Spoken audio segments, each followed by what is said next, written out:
आपण पाहिलं की संपर्क बल म्हणजे काय आणि असंपर्क बल म्हणजे काय. तर संपर्क बल मध्ये ह्या ऍक्च्युअली दोन वस्तूंमध्ये संपर्क निर्माण झालेला असतो आणि त्यामध्ये एक वस्तू किंवा एक भाग दुसऱ्या वस्तूवर दुसऱ्या भागावर बल कार्यान्वित करत असतो आणि त्यामुळे ती दुसरी वस्तू गतिमान होते. त्याला विशिष्ट दिशेने ती पुढे ढकलली जाते. असंपर्क बलामध्ये कुठल्याही प्रकारचा संपर्क नसतो, पण तरी सुद्धा त्या बलाचा प्रभाव एवढा असतो की त्या प्रभावामुळे दोन वस्तू एकमेकांकडे आकर्षित होतात आणि त्यांच्यामध्ये संपर्क निर्माण होतो. तर अशा बलांना असंपर्क बल असं म्हणतात. आता आपण अजून काही उदाहरणं बघणार आहोत. त्यामध्ये पहिलं उदाहरण आहे ते बघा की सपाट रस्त्यावरून पळणारी गाडी, मोटर गाडी इंजिन बंद केल्यावर थोडे अंतर जाऊन थांबते. आता ह्यामध्ये तुम्हाला अनुभव नक्की आलेला आहे. आपण सगळी उदाहरणं या पाठामध्ये घेणार आहोत. ही रोजच्या जीवनातली तुम्ही अगदी पाहिलेली उदाहरणं आहेत. हे तुमच्या लक्षात येईल की रोज तुम्ही ही अनुभवलेली आहे की गाडीतून तुम्ही जाता आहात आणि रस्ता सपाट आहे. गाडी उतारावर असेल तर गाडी निश्चितच पुढे पुढे पुढे पुढे जात राहील. कुठलंही बल न लावता गाडी उतारावरून घसरत राहील. पण जर गाडी सपाट रस्त्यावर आहे तर सपाट रस्त्यावर गाडी चालली आहे आणि मोटरचं इंजिन बंद केलं तरी ती गाडी काही काळ थोडी पुढे जाते आणि मग थांबते. तर हे जे उदाहरण आहे यामधून काय सांगायचं आहे की गाडी जेव्हा चाललेली आहे, रस्त्यावर जात आहे, कार्यरत आहे, त्यावेळेला त्याच्यावर बल लावलेलं आहे, बल कार्यान्वित होत आहे. पण गाडी बंद केली म्हणजे बल काढून घेतलं त्या गाडीवरचे, तरी सुद्धा त्या बलाचा परिणाम त्या वस्तूवर, त्या वाहनावर काही काळ असल्या कारणाने ते वाहन इंजिन बंद केलं तरी सुद्धा थोडं अंतर पुढे जाते आणि त्या बलाचा प्रभाव संपला की मग गाडी थांबते. हा अनुभव तुमच्या रोजच्या जीवनातला आलेला आहे की तुम्ही समजा मोटरसायकलवरून जात आहात किंवा स्कूटरवरून जात आहे किंवा कारमधनं, मोटर गाडीतून जात आहात, बसमधनं जातात, तर बंद केल्यावर सुद्धा थोडं अंतर ते वाहन पुढे जातं. कारण का तर त्या वाहनावरती बराच काळ बलाचा प्रभाव आहे आणि त्यामुळे ते वाहन पुढे पुढे जात होतं. आणि तो प्रभाव जर काढून घेतला तरी सुद्धा तो प्रभाव थोडा कालावधीपर्यंत त्या वाहनावर कार्यान्वित होत असतो आणि त्यामुळे बिना बलाचं सुद्धा ते वाहन थोडे अंतर पुढे जातं आणि मग ते वाहन थांबतं. जसं हे सपाट रस्त्याचं झालं. मी उताराच्या रस्त्याचं सांगितलं. तर उताराच्या रस्त्यावरती तुम्ही पाहिलं असेल की बरेच वेळा इंजिन बंद करून टाकतात, पेट्रोल जळू नये म्हणून. जेव्हा घाटातून खाली उतरत असतो आपण तेव्हा बरेच वेळा लोक इंजिन बंद करून टाकतात. कारण काय आहे, त्या वाहनाला कुठलाही बल लावण्याची गरज नाहीये. कारण रस्त्याचा उतार, ह्या उतारावरून गाडी जाते त्यामुळे ती खालच्या दिशेलाच तिचं गतिमान झालेली आहे. तर अशा वेळेला त्याचं बल काढून घेतलं तरी सुद्धा त्या उतारामुळे गाडी खाली जात राहणार आहे आणि मग त्यावेळेला पेट्रोलची बचत होणार आहे, इंधन बचत होणार आहे आणि तरी सुद्धा वाहन पुढे पुढे जात राहणार आहे कारण तो रस्त्याचा उतार. लक्षात आलंय दोन्हीतला फरक. जेव्हा सपाट रस्त्यावरून गाडी जाते तेव्हा बलाची गरज आहे, त्याशिवाय गाडी पुढे जाणार नाही. आणि जेव्हा गाडी आपल्याला थांबवायची आहे त्यावेळेला इंजिन जर बंद केलं तरी सुद्धा ते आधीच्या लावलेल्या बलाचा परिणाम त्या गाडीवरती होत असल्या कारणाने थोडं अंतर जाईल, खूप जाणार नाही पण थोडं अंतर जाते आणि मग गाडी थांबते. हे पहिलं उदाहरण आहे. तर दुसरं उदाहरण आपण घेतलंय की टेबलाचा व जमिनीचा पृष्ठभाग आणि त्यावर गतिमान असणारी वस्तू यांच्यामधील घर्षण बलामुळे घडते. म्हणजे काय तर टेबलाचा पृष्ठभाग आणि जमिनीचा पृष्ठभाग आणि त्यावर जर वस्तू गतिमान असतील तर त्या कशा पद्धतीने पुढे सरकतील, तर तिथे घर्षण बल असतं. त्यामध्ये घर्षण बल कार्यान्वित होत असतं आणि त्यामुळे जमिनीचा पृष्ठभाग जरी सपाट असला, गुळगुळीत असला, तरी इतकाही गुळगुळीत नसतो की तिथे थोडंसं फ्रिक्शन असतं, थोडंसं घर्षण असतं. आणि त्या घर्षणामुळेच त्या घर्षण बलाचा जो प्रभाव असतो, इम्पॅक्ट असतो, आणि त्यामुळेच वस्तू गतिमान राहण्यासाठी मदत राहते. हे जर घर्षण बल नसेल तर काय होईल याची आपण पुढे उदाहरणं बघणार आहोत. तर घर्षण बल रोजच्या जीवनात उपयुक्त असतं, म्हणजे खूप स्मूथ असेल सगळं. म्हणजे आयुष्याच्या बाबतीत सुद्धा आपण म्हणता येईल की आयुष्य खूप सपाट सरळ असेल तर त्याच्यामध्ये काही अडथळेच नसतील तरी ते आयुष्य एकसुरी होऊन जाते. पण तेच जर थोडं घर्षण असेल, थोडा अडथळा असेल, थोडं वर खाली अप्स अँड डाऊन्स असतील तर ते जीवन किंवा ते आयुष्य हे थोडं गतिमान राहायला किंवा त्याच्यामध्ये वेगळ्या वेगळ्या अनुभव येतात. हे झालं जीवनाच्या बाबतीत किंवा आयुष्याच्या बाबतीत.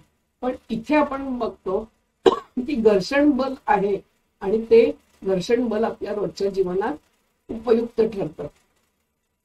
त्याचं अगदी साधं नेहमीचं उदाहरण म्हणजे आपण जमिनीवर चालतो तर त्यावेळेला आपण जमीन ही पावलाने मागे ढकलतो, जमीन पावलाने मागे ढकलतो आणि म्हणून आपण जमिनीवर चालू शकतो. म्हणजे जमिनीमध्ये जे घर्षण जमिनीकडून होतं त्या घर्षणामुळे आपल्याला चालणं सोपं असतं.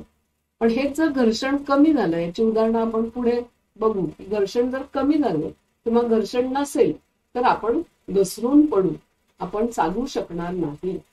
म्हणजे थोडक्यात घर्षण हे अत्यंत महत्वाचं आहे. उदाहरण त्याचं पाहिलं तर जे घर्षण नसेल तर आपली काय अवस्था होईल, आपण कसे चालू शकत नाही. तर त्याचं उदाहरण खाली दिलंय बघा, की रस्त्यावर जर केळीचं साल पडलेलं असेल, केळीच्या सालीवरून आपण घसरून पडू. तर इथे कालीवरून झालंय, ऍक्च्युली तिथे सालीवरून असं पाहिजे. तर मी थोडासा इथे बदल करू शकेन, फक्त त्याचं स करता येईल, सा होणार नाही कारण इथे सा हा शब्द नाहीये. ठीक आहे, आपण स हा शब्द उचलू आणि तो इथे टाकू. तर रस्त्यावरील केळीच्या सालीवरून घसरायला होते याचा तुम्ही नक्कीच अनुभव घेतलेला आहे. आणि म्हणून म्हणतात की रस्त्यावर केळीचं साल कधी टाकू नये, कारण केळीच्या सालामुळे घर्षण शून्य होतं आणि त्यावरून माणूस घसरून पडू शकतो. आणि म्हणून घर्षण हे का आवश्यक आहे की आपण जमिनीवर चालू का शकतो, कारण तिथे आपल्याला घर्षण असतं आणि म्हणून चालू शकतो. हे जर तुम्ही चंद्रावर गेला तर अनेक कारणं आहेत. चंद्रावर आपण पावलं टाकून चालू शकत नाही जसं जमिनीवर चालू शकतो, त्याला अनेक कारण आहेत. त्यातलं हे एक कारण आहे, ते म्हणजे तिथे घर्षण नाहीये. चंद्राचा पृष्ठभाग आणि माणूस यांच्यात संपर्कच येत नाही, कारण गुरुत्वाकर्षण बल नसल्यामुळे, आणि मग घर्षण पण नाही. त्यामुळे आपल्याला तिथे म्हणलं जसं की बरेच कारणं त्याच्यामध्ये आहेत, तर हेही एक त्याच्यामधलं कारण आहे की घर्षण नसल्यामुळे आपल्याला तिथे चालणं शक्य होत नाही.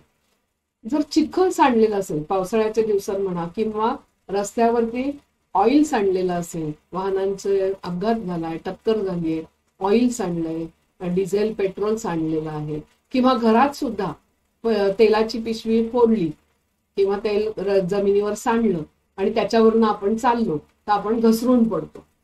तर तेलामुळे काय होतं किंवा चिखलामुळे काय होतं, तर तिथला पृष्ठभाग आहे तो खूप गुळगुळीत होऊन जातो आणि त्यामुळे घर्षण शून्य होतं आणि म्हणून आपण त्याच्यावरून चालायला लागलो तर आपण घसरून पडतो.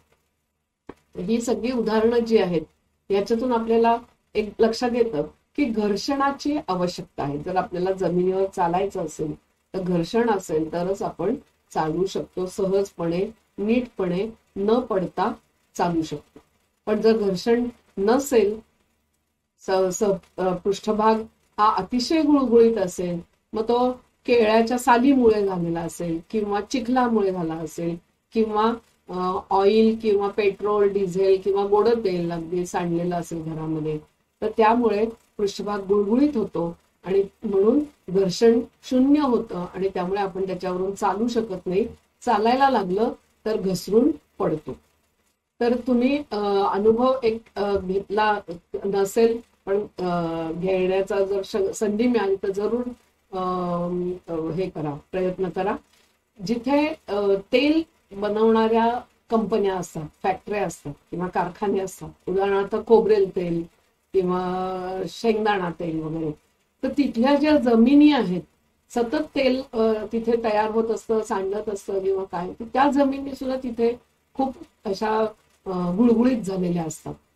आणि त्यामुळे तिथे जे कामगार काम करतात, वर्षानुवर्ष काम करतात, तर त्या कामगारांना सुद्धा हा प्रश्न अनेक वेळा समस्या भेडसावू शकते. आणि म्हणून त्यांना विशिष्ट प्रकारचे बूट किंवा विशिष्ट प्रकारच्या चपला त्या कारखान्याच्या परिसरात वावरत असताना वापरायला सांगतात, की जेणेकरून हे घर्षण निर्माण होईल आणि जमीन जी गुळगुळीत झाली आहे खोबरेल तेलामुळे किंवा ज्या प्रोडक्शन त्या उत्पादन चालू आहे त्या कंपनीमध्ये, त्या तेलामुळे गुळगुळीत झालेल्या जमिनीवरून त्यांना चालणं शक्य होईल आणि अपघात टळतील यासाठी ही काळजी घेतलेली असते. ही अशी आपण रोजच्या जीवनातली काही उदाहरणं पाहिली. आता तुम्हाला एक छोटासा छान प्रयोग करायला करू शकता तुम्ही. तो कसा करायचा हे आता मी तुम्हाला सांगते. की प्लास्टिकच्या 2 लहान चौकोनी आकाराच्या बाटल्या घ्या आणि त्यांचे झाकण घट्ट बसवा. आता मी चित्रामध्ये ॲरो फिरवते, बाणाच्या ह्याने दाखवते की आता ह्या 2 चौकोनी लहान आकाराच्या बाटल्या घेतलेल्या आहेत आणि त्यांना झाकणं लावली, घट्ट झाकणं लावून टाकलेली आहेत. दोन्ही बाटल्यांवर 2 लहान चुंबक पट्ट्या ठेवा. हे बघा, इथे ही पहिली चुंबक पट्टी आहे पहिल्या बाटलीवर आणि दुसऱ्या बाटलीवर दुसरी चुंबक पट्टी आहे आणि त्या चिकट पट्टीच्या साह्याने नीट बसवा. बाटली आपल्याला माहिती आहे की बाटलीवरून ती चुंबक पट्टी पडून जाऊ शकते, तसं होऊ नये म्हणून त्याला चिकट पट्टी लावा, म्हणजे जेणेकरून त्या चुंबक पट्ट्या बाटलीवरनं हलणार नाही. आता एका मोठ्या प्लास्टिकचा एक ट्रे घ्या. बाहेरचं जे भांडं तुम्हाला इथे दिसतंय चित्रामध्ये बघा, आकृतीमध्ये, हे बाहेरचा एक मोठा ट्रे घेतलेला आहे आणि त्या ट्रे मध्ये पाणी भरून घेतलेलं आहे आणि त्या पाण्यामध्ये या बाटल्या आपल्याला ठेवायच्या. त्या कशा ठेवायच्या, तर त्या चुंबक पट्ट्या वरती आल्या पाहिजेत अशा पद्धतीने त्या बाटल्या पाण्यामध्ये ठेवा. चित्रामध्ये तुम्हाला दिसेल की त्या बाटल्या पाण्यामध्ये ठेवल्यात, तर अर्धी बाटली बुडेल एवढं साधारण पाणी त्या ट्रे मध्ये घेतलेलं आहे आणि चुंबक पट्ट्या आहेत त्या वरच्या बाजूला आपल्याला पाण्याच्या वर दिसत आहेत. तर प्लास्टिक ट्रे मध्ये पाणी भरून त्यात या बाटल्या चुंबक वरच्या बाजूस येतील अशा रीतीने तरंगत सोडा. तर त्या प्लास्टिकच्या बाटल्या आहेत त्यामुळे त्या तरंगणार आहेत, त्या डुबणार नाहीत, त्या पाण्यामध्ये खाली तळाशी जाऊन बसणार नाहीत, तर त्या तरंगत राहतील. फक्त ती चुंबक पट्टी वरच्या दिशेने राहील अशा पद्धतीने त्या तरंगत ठेवा. मग एक बाटली दुसरीच्या जवळ न्या. दोन्ही बाटल्यांवर आपण चुंबक पट्ट्या ठेवल्यात, तर त्यातली एक बाटली ही दुसरीच्या जवळ न्या. तर चुंबकाच्या विरुद्ध ध्रुवामध्ये हे आकर्षण असल्याने एक बाटली वरील चुंबक दुसऱ्या बाटलीवरच्या चुंबक पट्टीच्या दक्षिण ध्रुवाच्या नजीक असेल तर दोन्ही बाटल्या एकमेकांजवळ सरकू लागतील. म्हणजे आता ह्या चित्रामध्ये बघा, परत मी दाखवते. या पहिल्या बाटलीचा चुंबक आहे त्याचा उत्तर ध्रुव आणि दुसऱ्या बाटलीचा चुंबक आहे त्याचा दक्षिण ध्रुव, म्हणजे साऊथ पोल आणि नॉर्थ पोल हे एकमेकांच्या समोर आहेत. म्हणजे आपल्याला माहिती आहे की विरुद्ध ध्रुव असतील तर ते एकमेकांकडे आकर्षित होतात. तर हे विरुद्ध ध्रुव आहेत. पहिल्या बाटलीच्या वरती उजवीकडे नॉर्थ पोल म्हणजे उत्तर ध्रुव आहे आणि दुसऱ्या बाटलीच्या डावीकडे चुंबकावरती दक्षिण ध्रुव आहे. तर हे विरुद्ध ध्रुव असल्यामुळे या बाटली जेव्हा तुम्ही जवळ आणता एक बाटली दुसरीच्या, त्यावेळेला हे उत्तर ध्रुव आणि दक्षिण ध्रुव यांच्यामध्ये अट्रॅक्शन फोर्स निर्माण होतो, आकर्षण बल निर्माण होतं आणि त्या दोन्ही एकमेकांकडे आकर्षित होतील. तर आपण इथे बघू की एका मोठ्या प्लास्टिक ट्रे मध्ये पाणी भरून त्यात या बाटल्या चुंबक वरच्या बाजूस येतील अशा रीतीने तरंगत सोडा. एक बाटली दुसरीच्या जवळ न्या. बाटलीच्या विरुद्ध ध्रुवामध्ये हे आकर्षण असल्याने एका बाटलीवरील चुंबक पट्टीचा उत्तर ध्रुव दुसऱ्या बाटलीवरील दुसऱ्या चुंबकपट्टीच्या दक्षिण ध्रुवाच्या नजीक असेल तर दोन्ही बाटल्या एकमेकांकडे आपोआप सरकू लागतील. म्हणजे हा चुंबकीय बलाच्या प्रभावामुळे अपोजिट पोल्स आर अट्रॅक्टेड. विरुद्ध ध्रुव जे असतात ते एकमेकांकडे आकर्षित होतात. या नियमाप्रमाणे दोन्ही बाटल्या एकमेकांच्याकडे सरकू लागतील. त्यानंतर बाटल्यांच्या, आपण थोडीशी इथे परत करेक्शन करू. मराठी करत असताना बरेच समस्या निर्माण होतात. इंग्लिश टायपिंग त्या मानाने खूप सोपं असतं. तर बाटल्यांच्या दिशा बदलून निरीक्षण केल्यास असं लक्षात येतं की प्रत्यक्ष संपर्क न येता बाटल्यांच्या गतीत बदल होतात.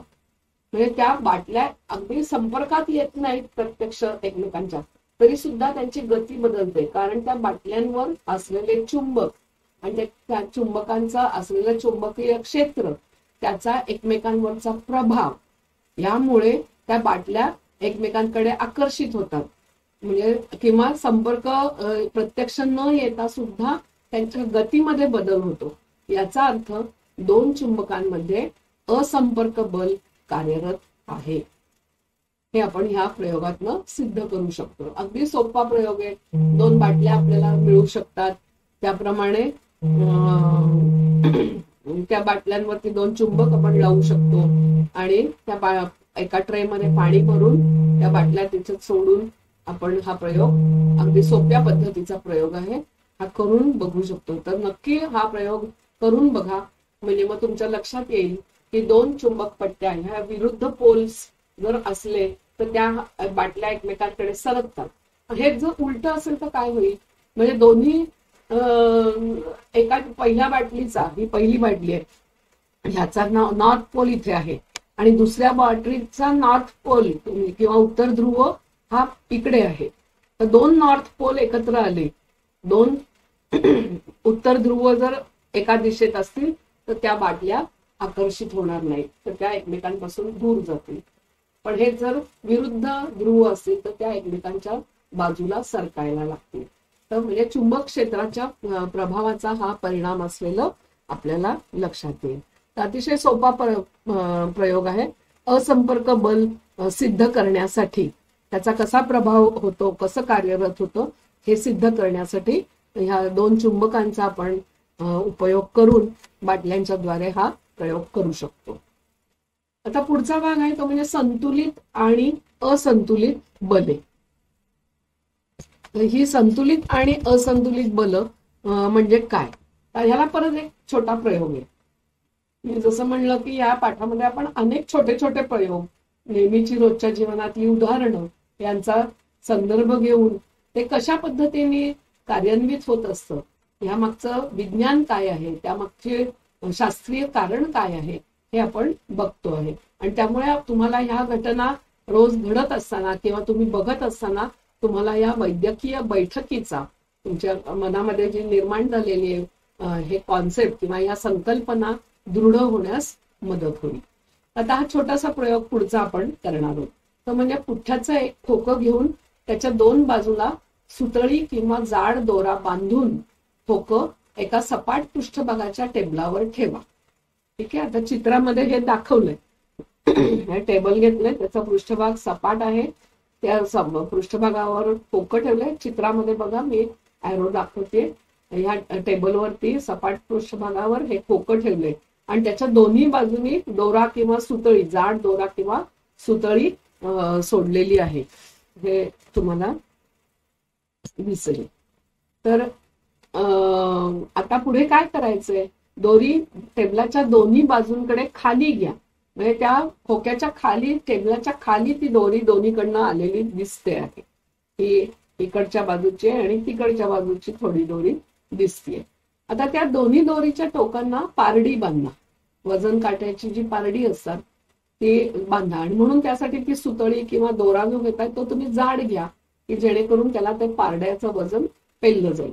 दोन्ही बाजूनी पारडी लावा आणि त्या दोन्ही पारड्यात एकाच वस्तुमानाच्या या वस्तू किंवा वजन ठेवा. म्हणजे आता तुम्ही त्या पारड्यांचं मध्ये ज्या वजन ठेवणार आहात किंवा वस्तू ठेवणार आहेत त्या एकाच वस्तुमानाच्या वजनाच्या असतील असं ठेवा. म्हणजे मग ती पारडी काय राहतील, दोन्ही समांतर रेषेमध्ये एकमेकांना तोललेली असतील, कारण दोन्हीकडे वजन हे सारखं असणार आहे दोन्ही पारड्यांमध्ये. खोकं टेबलावर स्थिर असल्याचं दिसतं.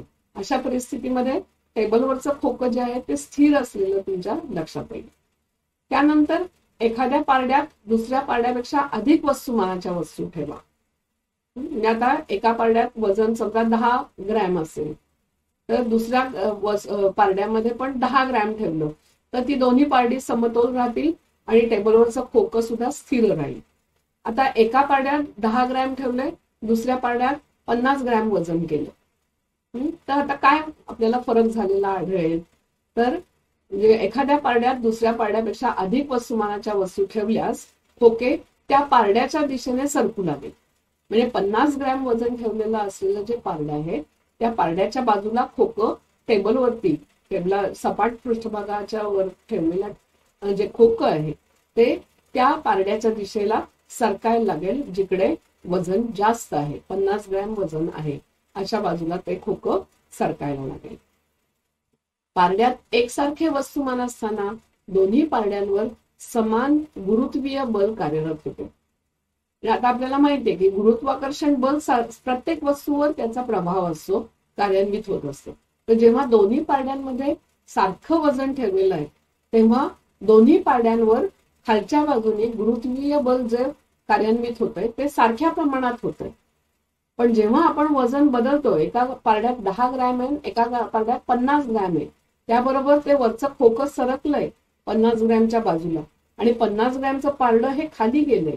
कारण का, तर त्याच्यावरती गुरुत्वीय बलाचा प्रभाव वाढलेला आहे आणि त्यामुळे ते पारडं जमिनीच्या बाजूला खेचलं गेलेलं आहे आणि म्हणून 10 ग्रॅमचं पारडं वर दिसेल आणि 50 ग्रॅमचं पारडं हे खाली सरकलेलं दिसेल.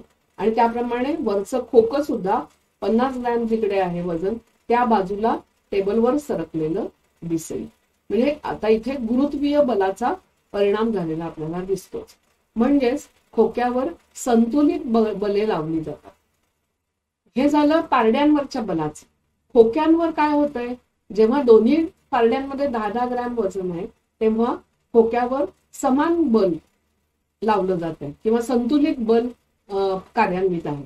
पण जेव्हा पारड्यातल्या वजनात फरक निर्माण झाला त्याबरोबर खोक्यावरच्या बलामध्ये पण परिणाम झाला, ते कमी जास्त झालं. ज्या बाजूला जास्त झालं तिकडे खोकं सरकलं, ज्या पारड्यात वजन जास्त झालं त्या बाजूला खोकं सरकलं. म्हणजेच खोक्यावर संतुलित बल लावली जातात जेव्हा दोन्ही पारड्यांमध्ये सेम वजन आहे. ती विरुद्ध दिशेने असल्याने त्यांचे परिणामी बल 0 होते आणि खोकं हलत नाही. दोन्ही पारड्यांमधली वजन सारखी असतात त्यामुळे दोन्हीच्या प्रभावामुळे जे बल त्या खोक्यावर लावलेलं आहे ते संतुलित असतं आणि त्याचं परिणामी 0 बल होतं आणि त्यामुळे खोकं जागेवर राहतं, ते हलत नाही. या उलट जर एखाद्या पारड्यात अधिक वस्तुमान ठेवल्यास खोके अधिक वस्तुमानाच्या पारड्याच्या दिशेने सरकते. जे आपण पाहिलं 50 ग्रॅम वजन जिकडे आहे त्या बाजूला खोकं सरकतं. म्हणजे काय झालं, बलामध्ये असंतुलन निर्माण झालं. 10 ग्रॅमच्या पारड्याचा बल जे त्या खोक्यावर कार्यान्वित होतंय ते कमी आहे, त्यापेक्षा 50 ग्रॅम वजनाच्या पारड्याकडून त्या खोक्यावर जे बल कार्यान्वित होतंय ते जास्त आहे आणि त्यामुळे ते बल ते खोकं खेचलं जातं. दोन्ही बाजूंना असमान बले लावल्यामुळे असंतुलित बल कार्यरत होते व त्याची परिणती खोक्याला गती मिळण्यास होते. हे अगदी सोपा हा प्रयोग आहे आणि ह्या प्रयोगामधून आपण संतुलित बल कशी कार्यान्वित होतात आणि असंतुलित बल कशी कार्यान्वित होतात हे आपण बघू शकतो. तर याची अनेक वेगळी उदाहरणं आहेत. आपण ती उदाहरणं पण पुढे बघणार आहोत. की उदाहरणार्थ तुम्ही रस्सी खेच खेळता. रस्सी खेच म्हणजे काय, तर रस्सी घेतलेली असते, एका बाजूला एक टेप 8-10 मुलं असतात, दुसऱ्या बाजूला एक टीम 8-10 मुलं असतात आणि सगळेजण मिळून त्यांच्या त्यांच्या दिशेला रस्सी खेचायचा प्रयत्न करतात. मग ज्या बाजूच्या मुलांचा बळ, स्नायुबळ जास्त कार्यान्वित होतं त्या बाजूला ती रस्सी खेचली जाते आणि मग ती मुलं सुद्धा सगळी धडधड त्या बाजूला जातात, पडतात असं होतं. म्हणजे संतुलित बल आणि असंतुलित बल याबद्दलचा विचार करत असताना आपल्याला हा खोक्याचा अतिशय सोपा, सहज करता येण्यासारखा प्रयोग आहे की जो तुम्ही घरातल्या घरात उपलब्ध असलेल्या वस्तूंच्या द्वारे. आता हे पारडं कसं बनवायचं हे सुद्धा सोपं आहे. तुम्ही एखाद्या प्लास्टिकच्या 2 बरण्या असतील तर त्यांची झाकणं जर घेतली किंवा त्या बरण्या जरी घेतल्या, छोट्या उंचीच्या असल्या बाटल्या, त्या जर घेतल्या आणि त्यांना पारडं म्हणून समजलं, त्यांच्या तोंडाला जर दोरे बांधले तर ती 2 पारडी होती. किंवा झाकणं जर घेतली तर त्याला 3 भोकं पाडून त्यातनं दोरे ओवून त्याचं पारड्यासारखं 2 पारडी तयार करता येतील. आणि रिकामं खोकं आपल्याकडे असतं, दोर किंवा सुतळी असते, तर त्या प्रकारे आपण हा प्रयोग घरातल्या घरात सहज करू शकतो. आणि संतुलित बल कशी कार्यान्वित होतात, मग तुम्ही वेगळ्या वेगळ्या वस्तू घ्या, एकसारख्या वस्तू घ्या, 2-4 पेनं घ्या, ती समान त्या पारड्यांमध्ये टाका. वस्तू म्हणजे काय, वजन तुमच्याकडे अगदी किराणा मालाच्या दुकानात वजन असतात तशी नसतील, पण साधारण एकसारख्या वस्तू, 2 मोबाईल घेतले तर साधारण वजन दोन्हीचं सारखं असतं. किंवा 2 वाट्या घेतल्या एकसारख्या तर त्यांचं वजन सारखं असतं. तर अशा वस्तू जर तुम्ही घेतल्या तर त्याच्या साह्याने तुम्ही दोन्ही पारड्यांमध्ये समान वस्तू ठेवल्या तर ते संतुलित बलाचं उदाहरण होईल आणि त्यामुळे खोकं स्थिर असलेलं लक्षात येईल. आणि तेच 2 वाट्यांपैकी एका वाटीमध्ये तुम्ही काहीतरी दुसरी अजून वस्तू ठेवली तर तिकडचं वजन वाढेल आणि त्यामुळे तुम्हाला खोकं हललेलं दिसेल. तर अशा प्रकारे घरातल्या उपलब्ध असलेल्या वस्तूंच्या साह्याने तुम्ही हा प्रयोग करून बघू शकता आणि त्यामुळे मग तुम्हाला संतुलित बल कशी कार्यान्वित होतात, असंतुलित बल झालं की कसं खोक्याची हालचाल होते, गुरुत्व बलाचा प्रभाव वाढतो आणि खोकं त्या बाजूने खेचलं जातं, म्हणजे त्या बाजूला सरकतं. हे तुम्ही या प्रयोगाद्वारे करून बघू शकता. धन्यवाद.